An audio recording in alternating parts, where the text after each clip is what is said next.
किसी ने कहा साइंस लो, किसी ने कहा आर्ट्स, तो किसी ने कहा कॉमर्स से बेस्ट कोई ऑप्शन ही नहीं है। लेकिन कोई मुझसे भी तो पूछे मुझे क्या सब्जेक्ट लेना है, मुझे क्या पढ़ना है। अगर कोई आपसे पूछे कि कौन सा कोर्स बेस्ट है और आप कंफ्यूज है, आपको खुद पता नहीं है, तो ये वीडियो आपके लिए बहुत ही हेल्पफुल होने वाला है। नमस्कार दोस्तों, मेरा नाम है दिलकुश मिश्रा। मैं स्वागत करता हूँ अपने यूट्यूब चैनल चेक स्टडी में। बहुत सारे बच्चे टेंथ के बाद कंफ्यूज हो जाते हैं, क्या करें क्या ना करें। क्योंकि अगर आप टेंथ के बाद सही सब्जेक्ट का चयन नहीं करते हैं तो आपको बहुत सारी कठिनाइयों का सामना करना पड़ सकता है। आज की इस वीडियो में हम जानेंगे कि 10वीं के बाद क्या करें, what to do after tenth, कौन सा सब्जेक्ट का चूज़ करें।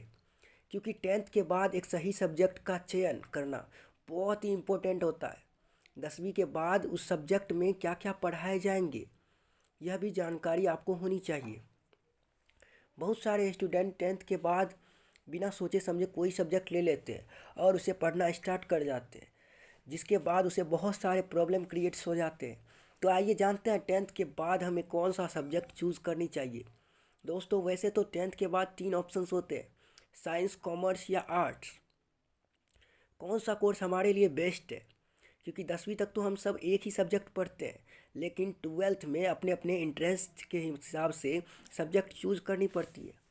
तो हमारा सवाल नंबर 1 पे आता है, टेंथ के बाद आर्ट्स सब्जेक्ट क्यों ले।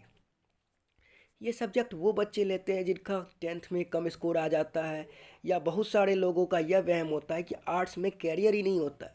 लेकिन मैं आपको बता दूं, ऐसा कुछ भी नहीं है। दोस्तों, अगर आप आर्ट्स पढ़ना चाहते हो तो यह बहुत ही अच्छा सब्जेक्ट है। इसे पढ़कर आप एक पॉलिटिशियन, वकील, जज बन सकते हो। इसके अलावा आप हिंदी संस्कृत के प्रोफेसर भी बन सकते हो। अब अगला सवाल आता है, हमें आर्ट्स में क्या क्या पढ़ाए जाते हैं।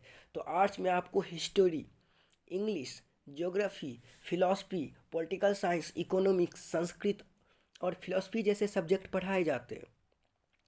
अब हमारा दूसरा सवाल आता है, टेंथ के बाद कॉमर्स सब्जेक्ट क्यों ले। आर्ट्स के मामले में थोड़ी सी कॉमर्स इम्पोर्टेंट ज़्यादा दी जाती है, क्योंकि इस सब्जेक्ट में आपको बैंकिंग जैसे रिलेटेड चीज़ पढ़ाई जाती है, कैसे बिजनेस करना होता है, ये सारी चीज़ आपको पढ़ाए जाते हैं। अगर आपको बैंकिंग में इंटरेस्ट है या सीए बनना चाहते हैं तो आपको कॉमर्स सब्जेक्ट चूज़ करनी पड़ेगी। इसे पढ़कर आप अकाउंटेंट और बैंक मैनेजर बन सकते हो। अब मैं आपको बता दूं कि इसमें कौन कौन से सब्जेक्ट पढ़ाए जाते हैं। तो इसमें accountancy, economics, business study, math और इंग्लिश जैसे सब्जेक्ट पढ़ाए जाते हैं। अब हमारा लास्ट में जो आता है वो साइंस। साइंस क्यों ले।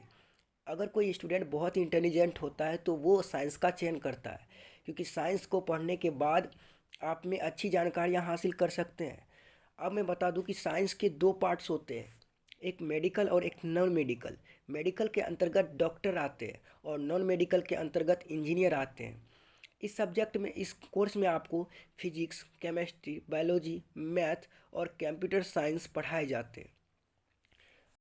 अगर आपको टेंथ के बाद आगे की पढ़ाई नहीं करनी है और जॉब करनी है तो इसके लिए आप 1 या 2 साल की डिप्लोमा कोर्स भी कर सकते हैं। जैसे कि आप पॉलिटेक्निक कर सकते हो, आईटीआई किसी भी फील्ड में करके आप अच्छी खासी अर्निंग कर सकते हो। आई होप आप सभी को यह वीडियो अच्छा लगा हो। अगर अच्छा लगा हो तो प्लीज़ लाइक, सब्सक्राइब और शेयर करना ना भूलें।